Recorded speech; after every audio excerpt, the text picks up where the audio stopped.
Incoming broadcast. It says, time for Greece's dance.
Hello, everyone. Can you hear me? Yes. Good. You can hear me and see the slides. Excellent.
Okay, everybody.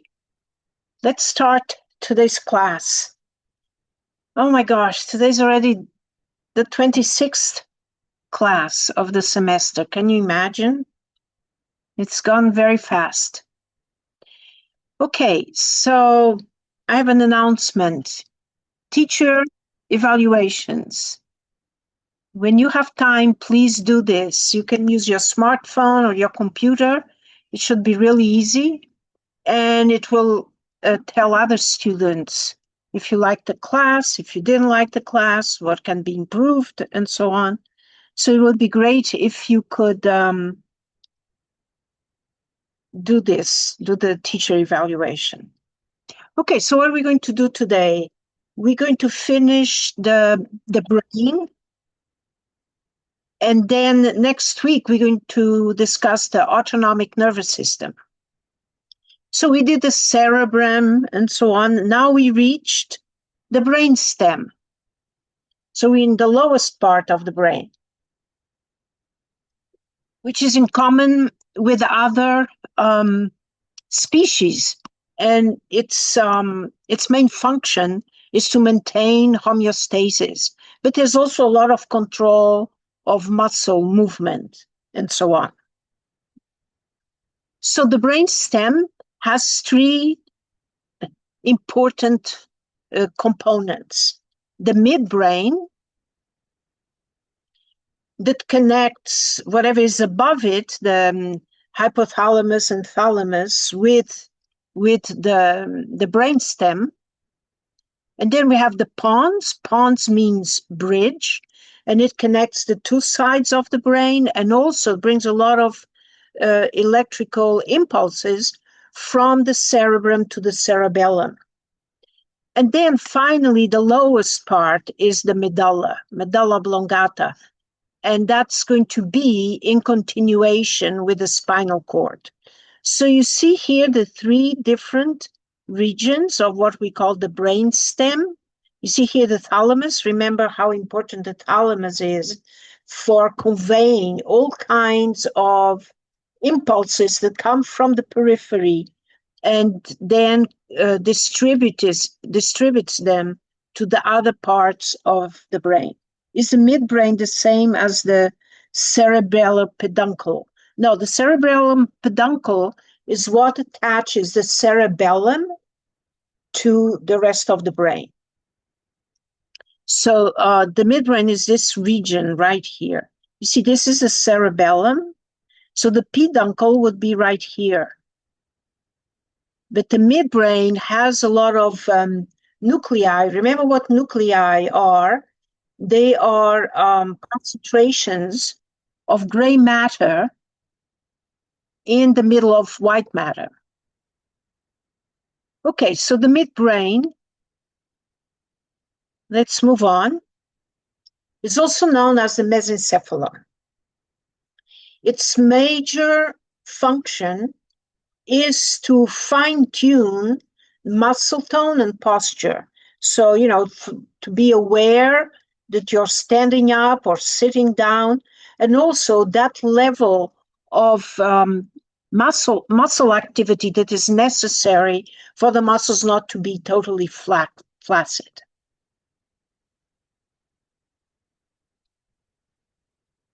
And this is a coronal section of the midbrain. And what you can see here is these nuclei, like the red nucleus, substantia nigra is another nucleus that is present there. And what it means is that the cell bodies of these neurons that are located in these areas are what forms the nuclei. So the red nucleus is red because it contains a lot of iron. It's enriched. It's a region of the brain that is enriched in iron. And it's another area of the brain that's controlling the movement of arms and legs. And then you have this area here. You see that these are symmetrical on both hemispheres. So you see here the substantia nigra. So here you have a highly enriched area of dopaminergic neurons.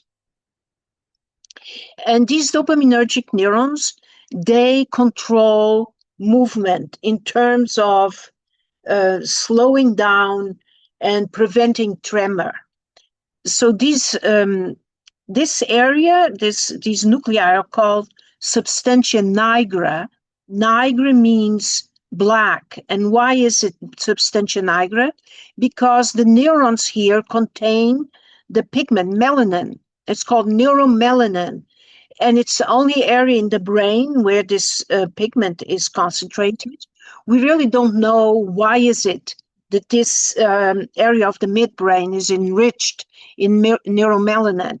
It might play an important role as in preventing oxidative stress. And other species don't have this neuromelanin in the substantia nigra. So this substantia nigra is highly, highly vulnerable in Parkinson's disease. So you could ask, why is it that this specific area right here is going to be destroyed, leading to Parkinson's disease, or the neurons? You have to have at least 60% of neuronal loss. So the 60% of dopaminergic neuronal loss at the substantia nigra to be considered a patient with Parkinson's disease. Because as we age, we all lose neurons, right? In one level or another. But for Parkinson's disease, there's a major, major depletion of dopaminergic neurons in this substantia nigra. And what happens is, so dopaminergic neurons, what does it mean? That means that the neurotransmitter is dopamine.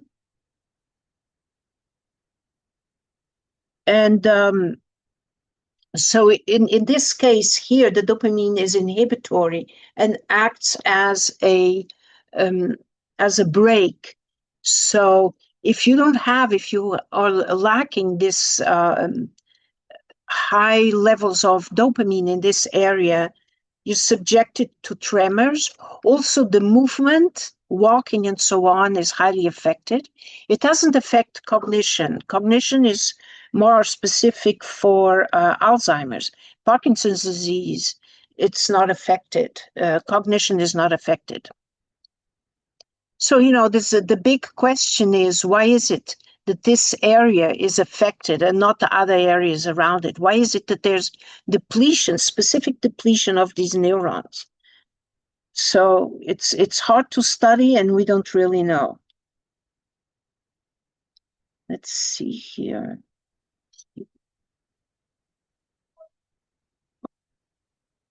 I'm trying to look at the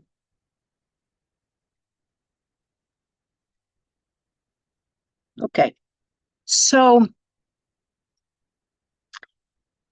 this happens in Parkinson's disease, and sometimes, some patients with Parkinson's disease can also suffer from Alzheimer's. So it's very hard to diagnose these two type of disorders because there are no blood tests or anything. It's all based on walking, movement, and some psychological analysis. Is dopamine the treatment for Parkinson's? Oh, I'm sorry, I don't understand. So for Parkinson's disease, there's loss of dopaminergic neurons. And it's because there's also dopaminergic neurons in the frontal cortex. Right now, here we're talking about midbrain. So there's dopaminergic neurons also in the frontal cortex, and those dopaminergic neurons are the site of pleasure. But here, at the substantia nigra, the dopaminergic neurons are involved in movement control. So here, for Parkinson's disease, it's the dopaminergic neurons specifically in this area that are depleted. Is dopamine the treatment for Parkinson's? Right. Remember, dopamine cannot cross the blood-brain barrier. So instead of treating patients with dopamine, you treat them with L-DOPA, which is a precursor of dopamine. And L-DOPA can cross the blood-brain barrier. So there's a big effort since you have loss of dopaminergic neurons in this specific area of the brain, it would be ideal to be able to transplant some differentiated dopaminergic neurons from stem cells.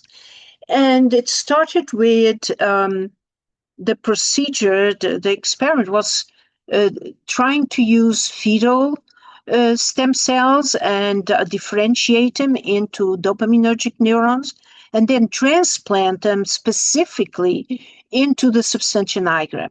And this is sort of what is shown here. So this is a normal individual, and this is a PET scan. Remember what a PET scan is? It's you inject the individual with a radioactive chemical that is specific for the area that you're interested in studying. Here, for the Parkinson's disease, the PET scan involves injecting the individuals with fluor-18 of DOPA, L-DOPA. Remember, it's important, L-DOPA, because it crosses the blood-brain barrier. That's what is shown here. So the precursor of dopamine, which is the neurotransmitter that is very low in Parkinson's disease at the substantia nigra, So the precursor is the amino acid tyrosine that then is converted to L-DOPA. L-DOPA can cross the blood-brain barrier, and then L-DOPA is converted to dopamine inside the brain. So injecting these patients with radioactive L-DOPA, it will be taken up, it will light up the substantia nigra. And this is what you're seeing here. So you can figure this out. This is just a coronal section. And here you see the substantia nigra. So the red color indicates high levels of uptake of L-DOPA. And this is a normal patient, a normal individual. Now here you see an image, a PET scan from a patient with Parkinson's disease. You still see the substantia nigra, but you see that the red is much, much lower. It's almost undetectable. And that's because the dopaminergic neurons degenerated. They are depleted in this patient. And then these other images were obtained after a patient was transplanted with stem cells that were differentiated into dopaminergic neurons, so fetal dopaminergic neurons. So actually, these transplants, now you can see that the levels of dopamine are much, much better, much, much higher, right? If you compare this PET scan image post-transplantation of the fetal dopamine neurons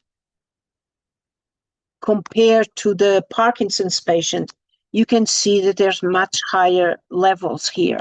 But so you wouldn't expect these neurons that have been transplanted to stick around for a long time. And why would that be? Because the neurons here are dying. We don't know why. There's some mutations, like 5% of the cases of Parkinson's disease are related to mutations, but most cases are what we say non-familiar or sporadic. We really don't know. It can be related to pesticides that are used, like paraquats and things like this, or other environmental causes. So you can see here that, so the environment in which these the substantia nigra is, that surrounds the substantia nigra, seems to be pretty toxic. So by transplanting neurons from fetal tissue there, they can survive for sometimes up to 10 years, but eventually they will degenerate also. Why? Because there's something in the brain of these patients that is toxic to the dopaminergic neurons. So by transplanting new ones, what we're really doing, what is really happening, is giving the ability of increase the levels of dopamine that is produced by these transplants. It's not that those neurons will be there forever, will be integrated into the network at the substantia nigra. They actually act as a way of delivering dopamine to the brain. Right now, we hope we can use stem cells that are from the individual, so inducible pluripotent cells that are differentiated into dopaminergic neurons. There are also electrical stimulation at this area that helps some patients. So there's a lot of experimental treatments that are going on to address this disorder, but we're not there yet. And the best thing would be how to prevent it. Okay, so the question is there a way to increase the production of neuromelanin? Well, we don't know what neuromelanin here does, if it's helpful or is it toxic. We really don't know. So it's something that is being studied.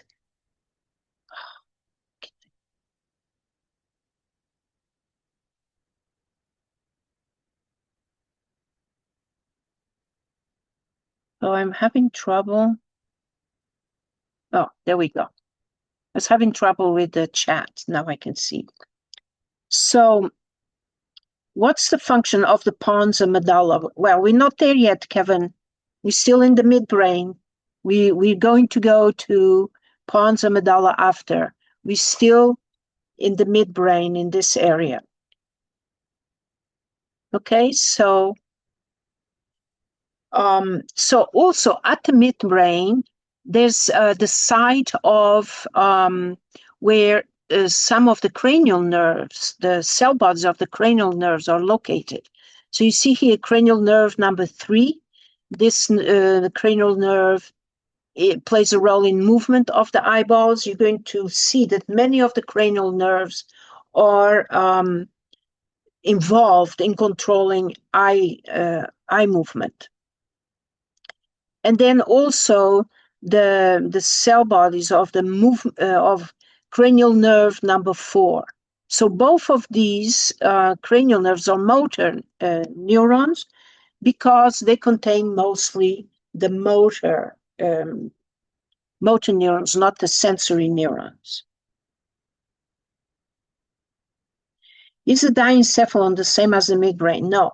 Remember, the diencephalon is made up of hypothalamus, thalamus, and pineal gland. So that's up there. We now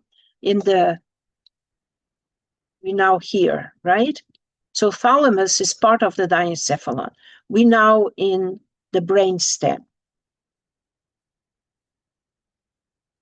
Okay. So now we're going to transition to the pons. Pons means bridge. So it's the bridge between the cerebrum in a way and the brain stem. Also, it conveys a lot of mediates the signals that come from the cerebrum and go into the cerebellum. And at the pons, there are 2 centers that are very important for regulating respiration. They're not the major centers that regulate respiration. The major center to regulate respiration is located in the medulla. But there are 2 centers here known as pneumotaxic and apneustic center. And what they do, they have processes that regulate and that go through to the main respiratory center in the medulla. And the apneustic center will speed up the respiration rate, while the pneumotaxic will decrease. So these are 2 centers that contribute to the regulation of respiratory rate, but they're not the major ones. The major one is at the medulla. Okay, so at the pons, so here we saw that at the midbrain, you have the cell bodies of cranial nerve number 3 and number 4. At the pons, you have now these 4 cranial nerves. Okay, question. So one increases and one decreases respiratory rate. Exactly. So it all depends, remember, on the neurotransmitters and the receptors and so on. So at the pons, you have cell bodies of 4 different cranial nerves. Cranial nerve number 5 that is involved in chewing and face sensation. Number 6, again, here we have again eyeball movement. Number 7 that is involved in taste, salivation, and facial expression. So what I'm saying is that these cranial nerves conduct these impulses that come from this type of sensations. And then you have cranial nerve number 8 that it's right on the boundary between the pons and the medulla, right here, the cranial nerve number 8. And that is involved in hearing and equilibrium. So you see here that I say some of these are mixed nerves, others are motor, others are sensory. So what does that mean? That means if it's a mixed nerve, that means it contains the motor and the sensory neuron. So the sensory neuron that brings the action potential from the periphery to the pons in this case, and then the motor neuron that brings information from the pons out to the spinal cord. So if it contains both the motor and sensory, it's a mixed cranial nerve, like 5 and 7. If they contain just the motor neurons, then that's a motor cranial nerve, and cranial nerve number 8 only contains the sensory neuron. And if there's a problem with this, if it's damaged, sometimes from a viral infection or so on, then this leads to this condition known as Bell's palsy, where the individual cannot close properly the eyelid. So you see, it's only halfway. So this is known as Bell's palsy. And if this happens, this is caused by injury to cranial nerve number 7. Okay, so we did midbrain, pons, and now we reach the medulla. So the medulla is absolutely important for living. You cannot live without an intact medulla. And why? Because the medulla contains the centers that regulate the heart, the cardiovascular centers, and also the respiratory center. So this is the main respiratory, excuse me.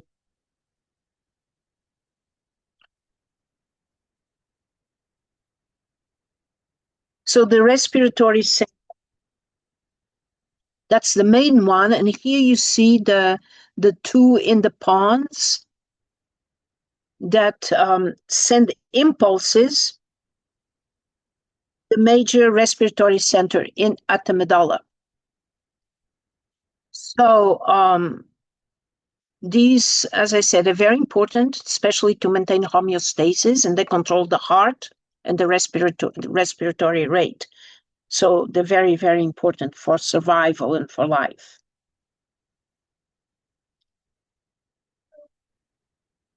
Okay, so at the medulla, you see here the different cardiovascular and respiratory rhythmicity centers. You have this olivary nucleus that is involved also in controlling these centers. And at the medulla, now you have 1, 2, 3, 4, 5 cranial nerves. This number 8, remember, that's right in the boundary between the pons and the medulla. Then cranial nerve number 9 is involved in swallowing, salivation, and taste. It's a mixed nerve, so it contains both sensory and motor components. The vagus nerve is the largest nerve. It's cranial nerve number 10, and it controls many, many different functions. So it innervates organs that are in the thorax and abdomen. For the medulla, it only moderates. So a question, for the medulla, it only moderates the heart rate because the heart is autorhythmic, or does it send signals telling the heart to pump? No, this is very, very good observation, Heather. So you know that the heart has its own pacemaker. So those few 1% muscle fibers that are differentiated into pacemaker fibers, and they control the autorhythmicity of the heart. But you have the sympathetic and parasympathetic nervous system that can activate or increase heart rate or decrease heart rate. Remember, we discussed, like, if you are very excited or you're very nervous, your heart rate can go up very fast. And that's why, because the sympathetic nervous system is being active and therefore is activated, and then therefore can increase heart rate. If you have the parasympathetic nervous system, it slows down the heart. So you have a basal rhythm that's maintained by the pacemaker but this basal rhythm can be modified by the autonomic nervous system. And this is what we are going to discuss in the next lecture. So, but the vagus innervates many, many different organs. And it's very interesting because there are many studies that associate the vagus with these neurodegenerative diseases, with Parkinson's and Alzheimer's and so on. So that can bring the effect of the gut, the change in flora and fauna of the gut can have an influence on the brain. Why? Because of the vagus nerve. So it can go in retrograde transport. So changing the bacterial fauna and flora in the gut can have a major effect on brain function. And that could be, and that occurs because of the vagus nerve. I hope you understand what I'm saying. So there's this connection between the gut and the brain, and that involves the vagus nerve, because it innervates all these organs. So chemicals and so on that can be produced in the gut can reach the brain through the vagus nerve. There's a lot of studies and big interest in the gut-brain connection. So the vagus is a mixed nerve. It has both sensory and motor. Then you have cranial nerve number 11 that innervates the head and shoulder movement. It's motor only, and 12, the tongue movement. So we went over almost all of the cranial nerves. Okay, now the medulla, as I said, if it's damaged, it's fatal. Sometimes, if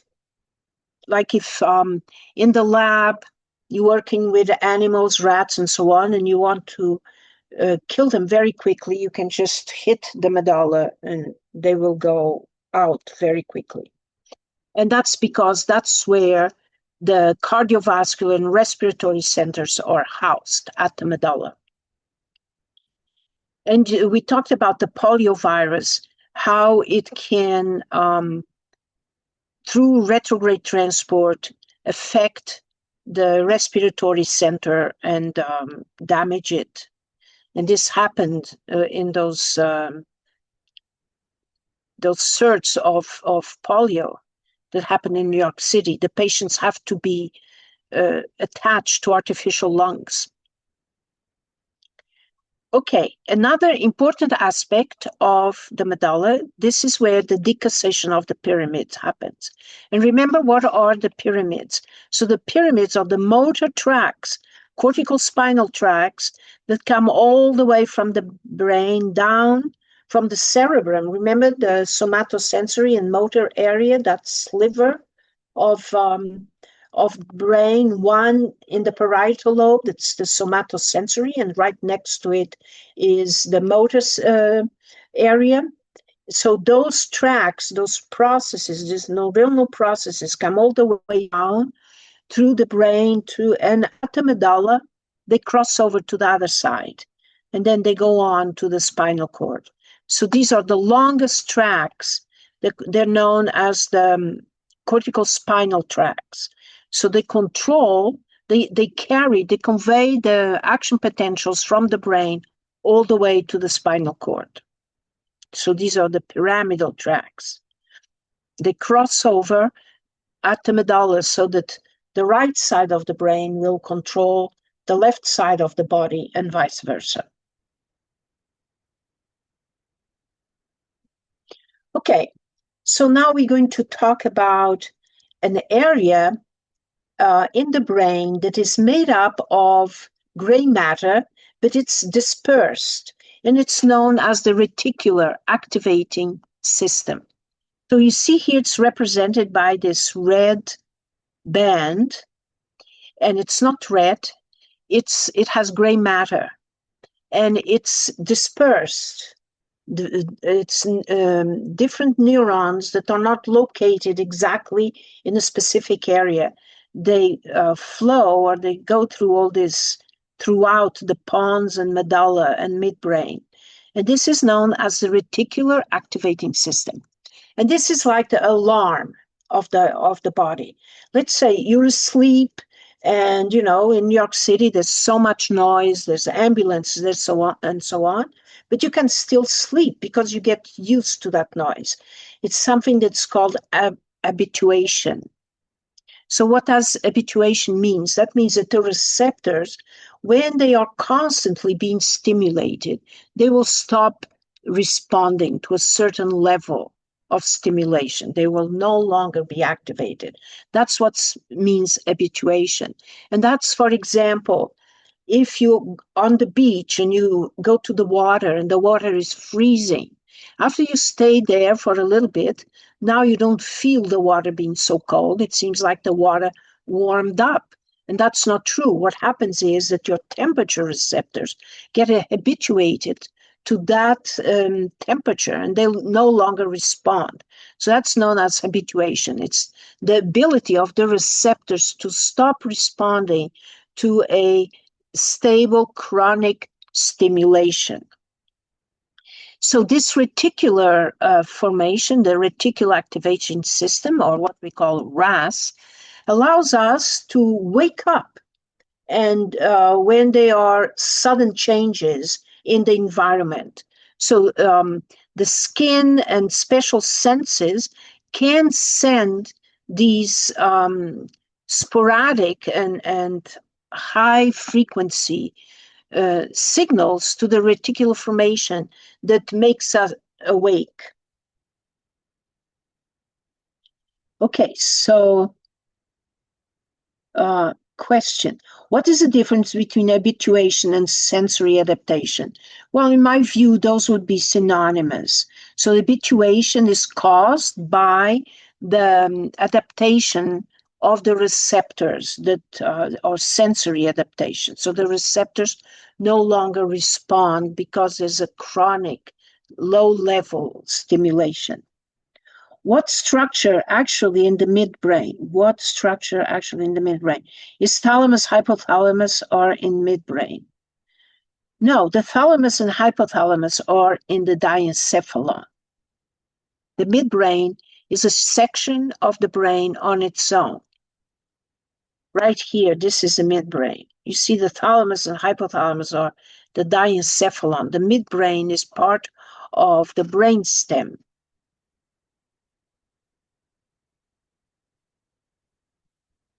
Okay, so here we are talking about the reticular activating system, RAS. So this band of spread out like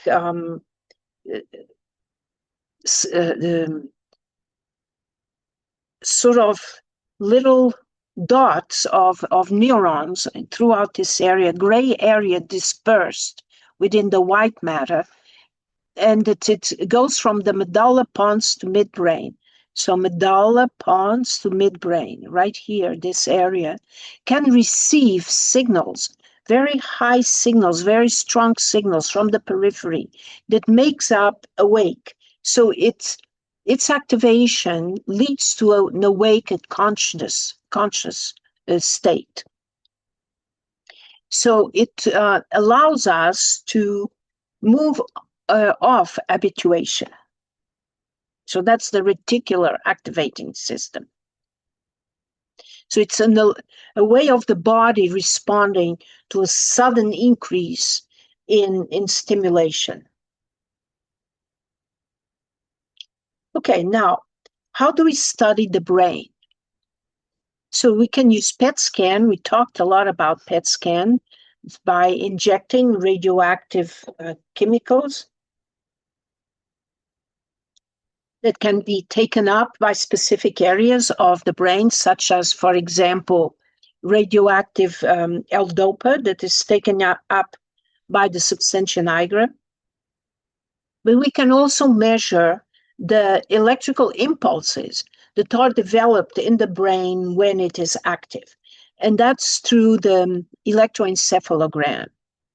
So one uses electrodes placed over the brain, and one can measure the electrical signal developed when the neurons are activated. And here you see a very interesting sort of flow of brain activation when you have different types of grammatic words, like which area will be activated with verbs, which area will be activated by nouns, and so on. So again, the modality and where those electrical signals are going to end up in the brain. So here is the PET scan. We already talked about this in this case. So for Parkinson's disease, the patient is injected with radioactive L-DOPA. Here, to study brain activity, you can inject an individual with radioactive glucose, F18 glucose. So glucose is taken up by the brain because the brain has no glycogen. Remember, it has no storage of glucose. So it's always taking up glucose. And the more active, more glucose it will take up. So the red indicates high activity. So this, again, is a way of studying the brain by PET scan, positron emission tomography. And here you can see what happens when one is learning a language. Remember, if you repeat and learn the language very well, then there's a different area of the brain that becomes active that is different from the one that is activated when you're just starting to learn a language. And you can see here with a PET scan using radioactive glucose, which areas of the brain light up when you learn a language very well or when you're just starting. You can see that different areas of the brain light up. Okay, now the electroencephalogram. Here you have a very, very complex graphical view of an electroencephalogram. So in this case, you see the patient has many, many electrodes. The one you did in the lab, you only used 2 electrodes.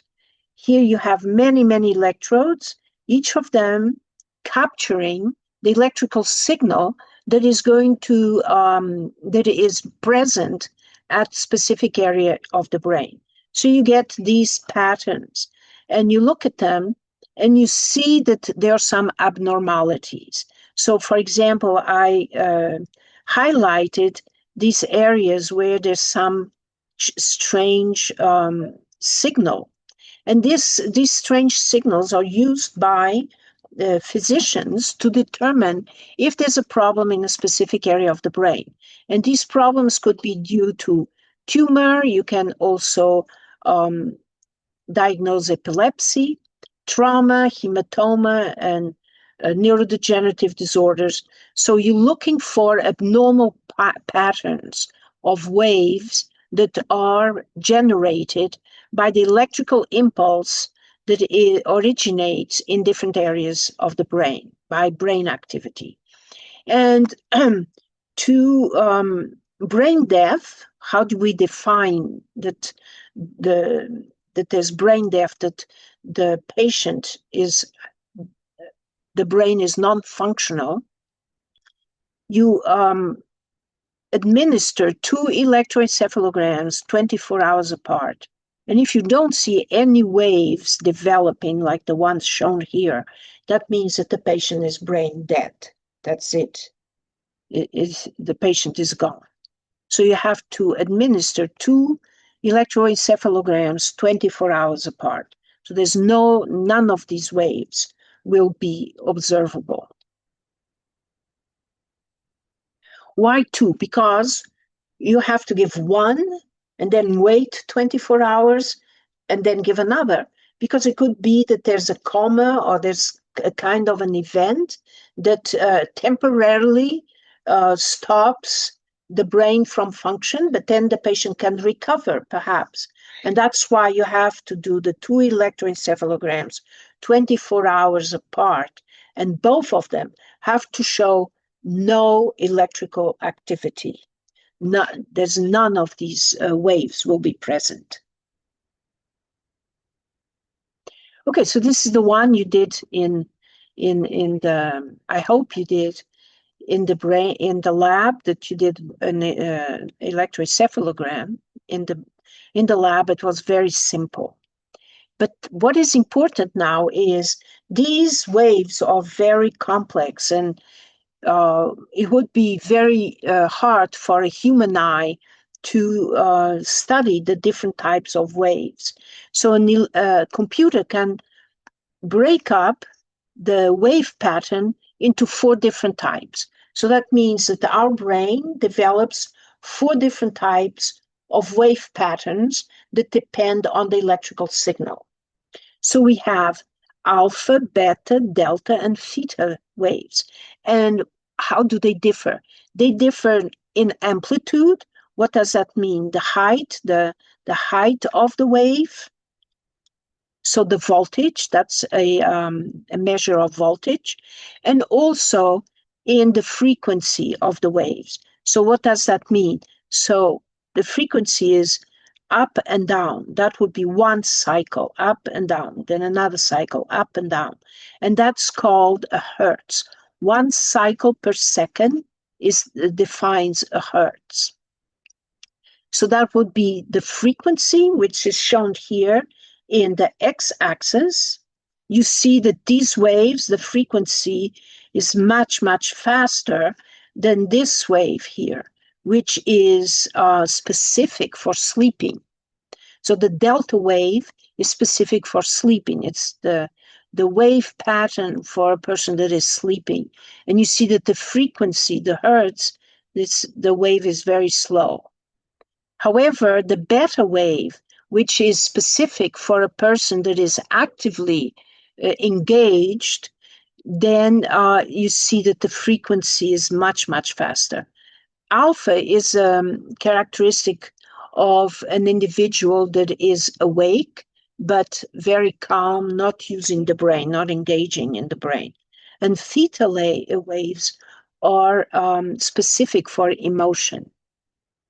So we can form an electroencephalogram, and using computer algorithms, these the electroencephalogram wave pattern can be separated into these 4 different types of waves. So you see here a higher magnification. So it indicates 1 cycle, 1 hertz, which is 1 cycle per second. So the alpha waves correspond to an individual that is just very calm, but is not asleep. So can have the eyes closed, but is not asleep. The delta wave, look at the frequency of the delta wave. This is specific for sleeping, deep sleeping. Then you have beta waves that are in between, and this is an individual that is engaged, it's actively engaged in brain activity. And the theta wave that is involved in emotion, represents emotion. So you see here again the different patterns. There's also another type of wave which is not shown in these graphs, which is the mu wave, that can be initiated or attributed to physical movement. So the delta wave is specific for deep sleep in adult, but it can also be present or developed by babies that are awake but don't have too much of a brain activity. So they would have a similar type of wave pattern with very low frequency. Okay, this is the same type of information. Now here we're showing what happens to the waves is different levels of sleep. So when we fall asleep, the time, let's say you have 6 hours of sleep, the wave pattern is not going to be always the same. you have an initial stage of sleep where the heart uh, starts slowing down. Then you have very deep sleep where the heart rate is low, the body temperature is low, and then you start waking up. And that's when you start dreaming, the stage of sleeping where you dream. So the wave pattern during the sleep, the whole sleep time, is going to be different. So you see here beta waves. They are characteristics, the very high frequency waves. Those are the beta waves when one is awake and actively engaged in brain activity. Then you have REM sleep. This is when you dream, the pattern of waves during sleeping when you dream. So REM means rapid eye movement. So sometimes you act out your sleep, and if you have seen a dog sleeping, sometimes they move their eyes and so on. That means they are dreaming. So this would be the type of wave that is characteristic from an individual that is dreaming while sleeping. And then the deep delta waves, which correspond to deep sleep. So you see here the different stages of sleeping, and deep sleep only corresponds to 12 to 15% of the time that you are asleep. So it's quite short.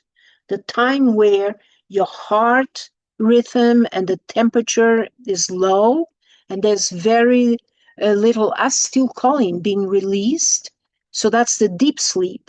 So what is interesting is when you have deep sleep, the levels of acetylcholine are very low. Also serotonin, the mood, serotonin levels are also very low. So, so that means that the tone, the muscle tone, when you are in this stage of sleep, which is deep sleep, is very, very low.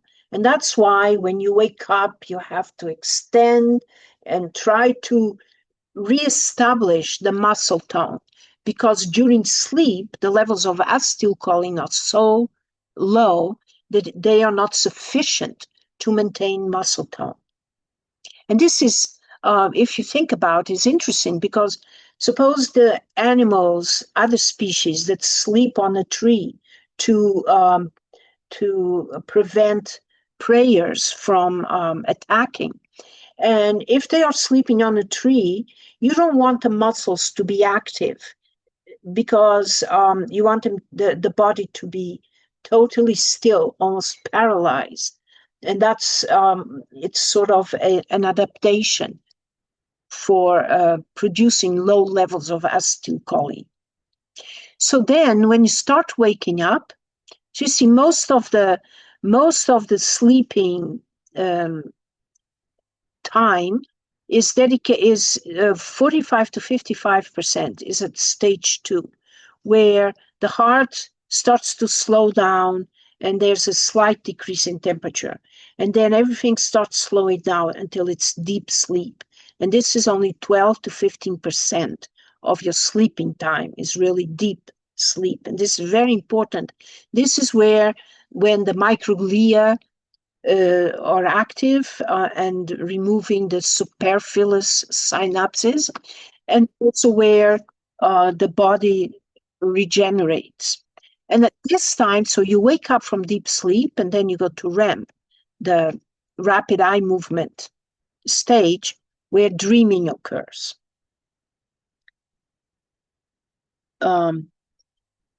Is it true that we dream every night even if we don't remember?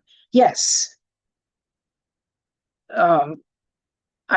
Because so during the deep sleep, you don't dream. It's when you start to wake up, you can dream and you don't remember. Yes. Does the amount of hours of sleep impact the sleep cycle?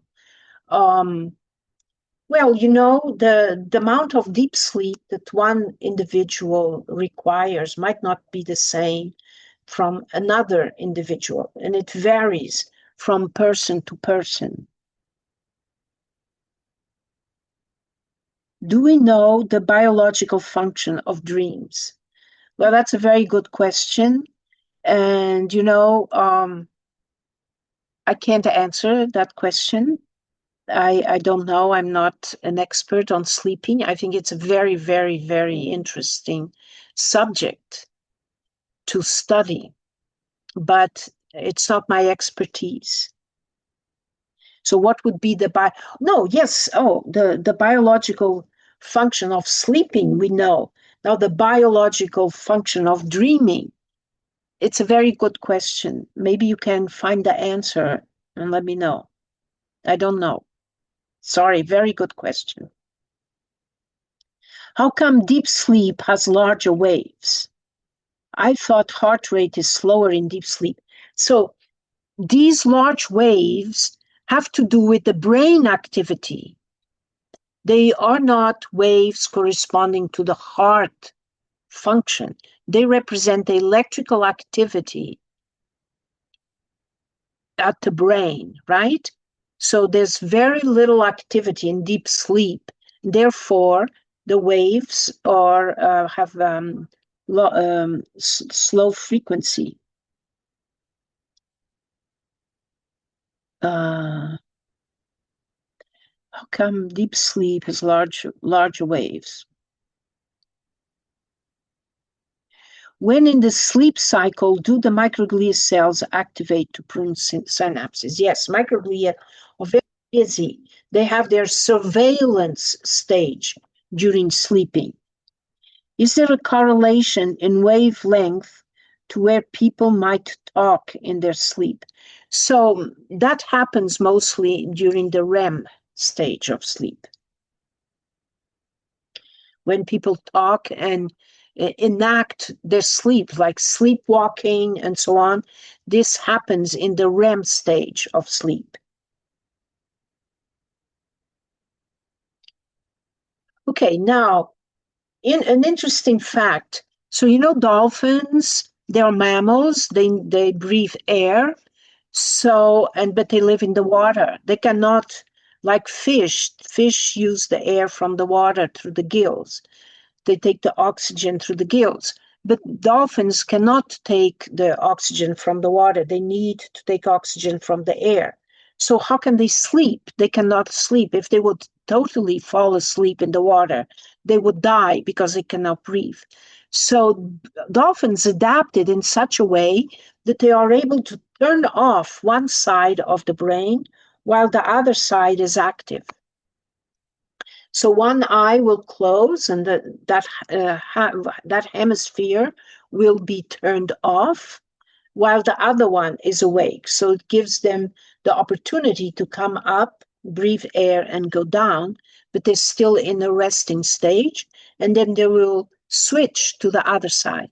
Also, pigeons have that ability to turn off half of the brain while the other half is awake. If you walk around and you see in Manhattan on the streets, there's lots of pigeons. And if you see a pigeon asleep, look at their eyes and you can see that one eye is open, the other eye might be closed. And the advantage here is to look for prayers. So the half of the brain is awake to see if there's any prayer coming down.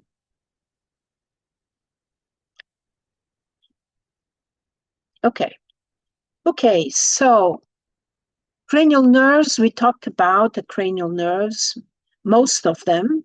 You see the 12 here listed.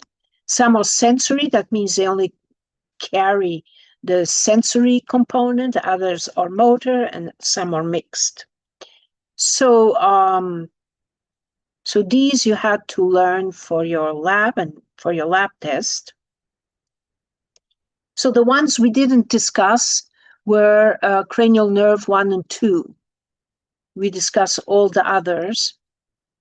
So cranial nerve number 1 is the olfactory nerve, and it's almost not considered a cranial nerve. It connects directly to the olfactory bulb. So this here represents the olfactory nerve, and here the olfactory bulb. So you see that it doesn't go to the thalamus or anywhere. It goes directly. It brings the action potential, the impulses right to the olfactory bulb. And it's a sensory cranial nerve. Then you have the optic nerve. It's also a sensory. It only carries the sensory impulse. And so it carries the impulses, the action potentials that are generated at the photoreceptors in the retina, and they cross over. This is the optic nerve, the left optical nerve crossover. It goes to the thalamus and then goes back, all the way back to the occipital lobe. So these two nerves are both sensory, and cranial nerve number 1 and number 2. Okay, now let's talk a little bit about some types of brain injuries. Okay, physical brain injury, not very good. So 3 different types: concussion, contusion, and laceration. So concussion is when you hit the brain somewhere, there's no bleeding, nothing, but you might faint or something, and that's just a concussion, and then wake up. Contusion, when there's some bleeding, so you might rupture the pia mater or something like that. So this is more dangerous, of course, than the concussion. And the worst of all is the laceration that can happen in car accidents or shoot a gun event, and you break the cranium, and it's a horrible condition. So you have the 3 different types of physical damage to the brain. Then cerebrovascular accidents, or CVAs. So they're 2 different causes. One is that if the access of blood to the brain stops because of a brain clot, and that's known as ischemia. So that means that a specific area of the brain is not receiving enough oxygen, and that's an ischemic attack, or transient ischemic attack. And it can be due to a blood clot. On the other hand, the blood vessel can rupture and release blood into the brain, and this would be an intracerebral hemorrhage. So both of these events can damage specific areas of the brain. One, by causing a lack of oxygenation of the brain, and therefore that specific area might become necrotic, or the cells might die, depending on the length of time that the neurons do not receive oxygen, or you have hemorrhage. Both of them are not very good. Okay, so both of them can lead to a stroke. So a stroke means that that specific area of the brain is no longer working. So is an aneurysm the second one? Yes, the aneurysm is a blood vessel that all of a sudden ruptures, and then there's hemorrhage. Exactly. An aneurysm leads to hemorrhage. So if someone has a stroke, it's very important to identify it as soon as possible and bring that individual to the hospital so it can be treated, because the time of lack of oxygen being delivered to that specific area of the brain has an enormous impact on the brain function. And here are some ways that one can identify a stroke. It's called B FAST. B for balance. If the patient, if you lose oxygenation to a specific area of the brain, you might lose balance. the eyes might not be working properly. The face might be asymmetrical. So you might be able to laugh just with one side of the face and not the other. So you lose symmetry. Also, you might lose symmetry in body movement, like the arm. You can move one arm very well, but the other arm that is regulated by the area of the brain where the stroke occurred, you cannot move it. Speech being slurred. And if these events happen, you know that that person most likely is having a stroke. And what you should do is call 911 and bring the person to the hospital as soon as possible. So be fast. This is very helpful to know and to help a patient that might have a stroke. You want to get help as soon as possible. Okay, another condition, brain tumors. So you know that neurons do not undergo mitosis. So therefore, you don't have cancer, you don't have neurons forming tumors because they cannot undergo mitosis. But the glial cells can. So mostly they are neuroblastoma cells, the glial cells that form cancer. Other disorders, multiple sclerosis, we already talked about this, where the myelin sheath is destroyed. Dyslexia. So this is a condition in which the individual has problems identifying specifically shapes. For example, a shape can be confused, shape of a B and a P. So it has dyslexia. And this condition is linked to problems with the Warneck area. Stuttering. This is known as amnestic aphasia, and this involves Broca. So, you know, these conditions are not still very well defined, but we know sort of that dyslexia is connected to problems with the Warneck area and stuttering with the Broca area, because remember the Broca area is the one that controls, makes the plan for speech. Reye's syndrome can be associated with a specific area of the brain swelling because of a viral infection or something. It can progress to coma. And then schizophrenia, where is contact with reality. So what does that mean? That means that what is the main event that leads to schizophrenia is an overactive dopaminergic neurons. But now these dopaminergic neurons are not the ones that are located at the substantia nigra. These dopaminergic neurons are located in the frontal cortex, in that area, the nucleus accumbens, that plays a very, very important role in drug addiction and so on.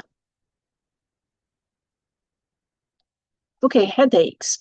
Headaches can be caused by many different causes. So sinus, problems with around the nose area, a cluster around the eye, tension when you have the whole head seems to be squeezed, and migraine. Migraine is very hard to diagnose and to treat. So the cause of migraine, which is sort of a chronic condition that caused by head pain, brain pain. Okay, now the last thing that I want to discuss today is different drugs associated with malfunction or abnormal function, let's say, of the brain, of the central nervous system. So we have drugs that are known as hallucinogens, like LSD. What is LSD? Is a chemical that is highly, highly potent, and its chemical structure is very similar to serotonin. Remember, serotonin is a neurotransmitter. And it's the neurotransmitter that is involved in mood setting. So LSD is a highly, highly active a chemical that binds to serotonin receptors. And its effect, you only need micrograms. So for aspirin to work, you need milligrams. You need 1,000 times more, a higher concentration for aspirin to work than for LSD. LSD is highly potent. They have stimulants, and these stimulants mostly work at the level of the dopaminergic neurons, like cocaine and amphetamine. They inhibit the uptake of dopamine or norepinephrine.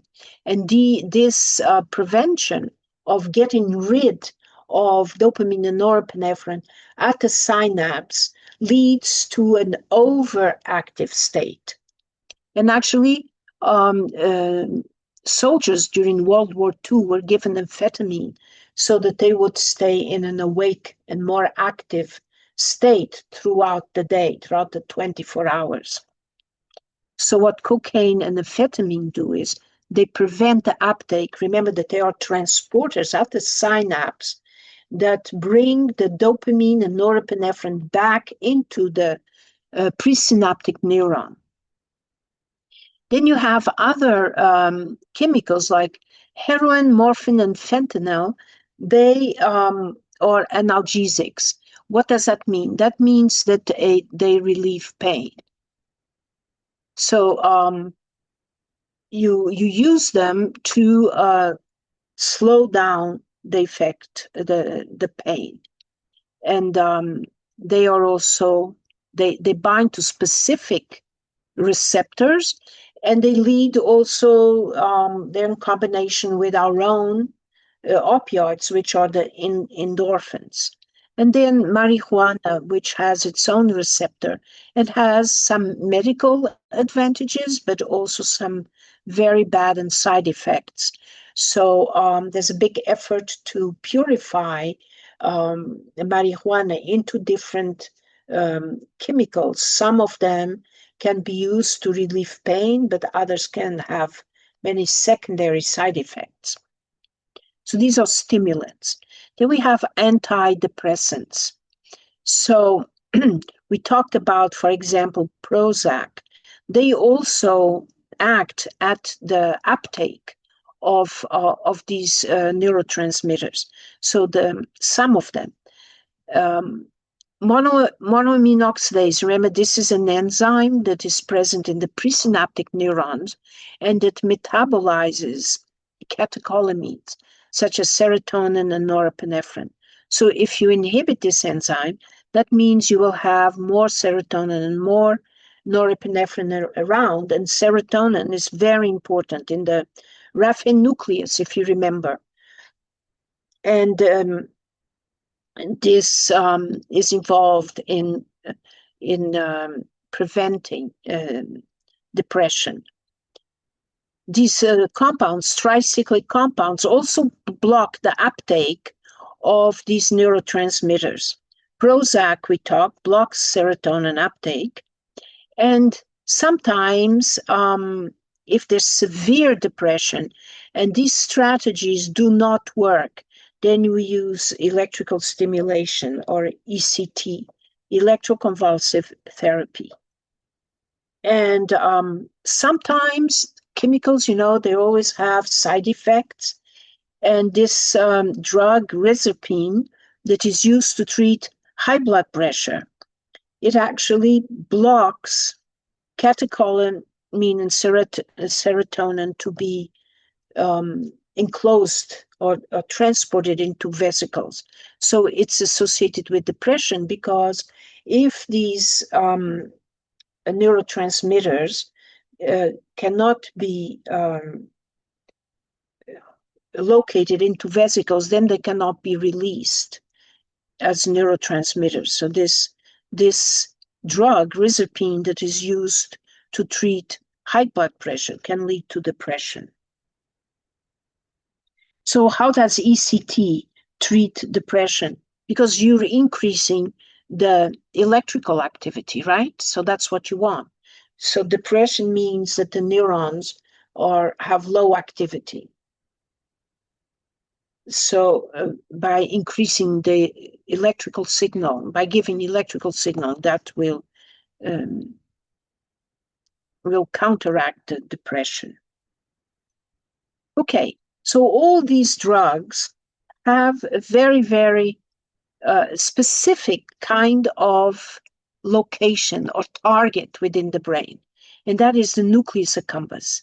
You see this little area here that is not the substantia nigra, is highly, highly enriched in dopaminergic neurons and dopaminergic receptors. And most of these drugs that we mentioned here, their site, their target is right here, the nucleus accumbens, that is associated with the feeling of pleasure. So alcoholism, gambling, taking drugs, and so on, they all target this specific area of the brain known as nucleus accumbens. Okay, and this is just a chart.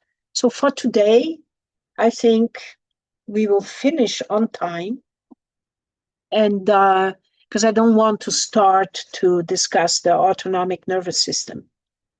So, any questions that you may have? For today, we finished the central nervous system.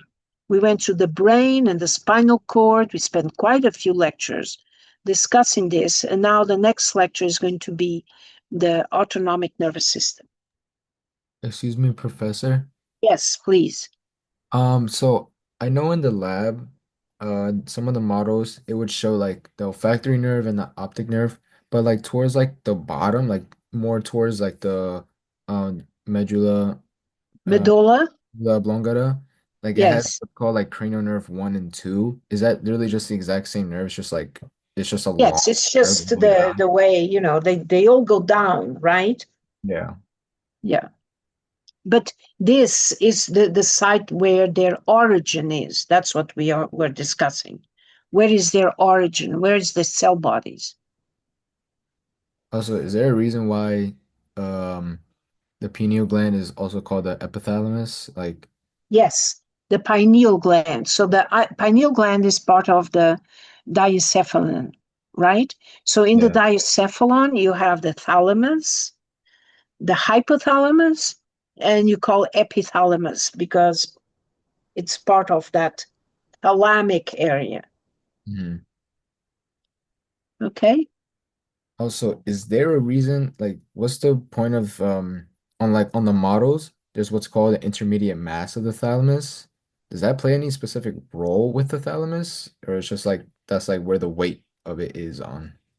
Right. So, you have to think about the thalamus where all these neurons are going to bring the impulses, the electrical impulses from the periphery. So the thalamus is organized into different areas, right? Depending which neurons, which sensory neurons which area do they come through. So it's differentiated into different areas. That's all. Okay, That's thank you. all I can say. Okay. Any other question? Professor, Yes, please. about what you said, I asked a question about depression and the I don't know what's called, the electrical pulses. Yes. I don't really see how that works because it doesn't seem like a very controlled method. Like, I feel like, Well, it is controlled because it depends if you think about where you're going to place the electrodes, right? Mhm. So it's not like you have a cap and then you just deliver electrical shocks. I don't know if you ever saw One Flew Over the Cuckoo's Nest. Probably you never did. It's a movie that shows this. So the idea is to increase the electrical stimulation to improve mood So, but it's going to be specifically into a specific area, specifically to that rough and nucleus area. It's not going to be to affect the whole brain. Okay, I see. Because I was thinking like, well, if the electrical signals are gonna like cause neurons to fire, is that the idea? Yes, but in a specific area, right? Okay. So I was wondering like if it's a depressed person already and they already have like certain, I guess, like ways of thinking, like would the electrical signals not amplify that? Like make them even more? Right. So the depression means that you is associated with a lack of serotonin, right? It's the same like for Parkinson's disease. You can also give an electrical stimulation at the substantia nigra to activate those neurons. So instead of using neurotransmitters, you use an electrical stimulation. Because think about neurotransmitters. What is their function? Is to generate an action potential in the postsynaptic neuron, right? So if you don't have the neurotransmitter, then an electrical stimulation will sort of mimic the effect of the neurotransmitter. And it depends where you deliver that electrical stimulation. Is that clear? Yeah, that makes sense. That makes more sense. Thank So you. it has to be, specifically delivered, not to the entire brain, to a Okay. specific region. Thank you. Okay.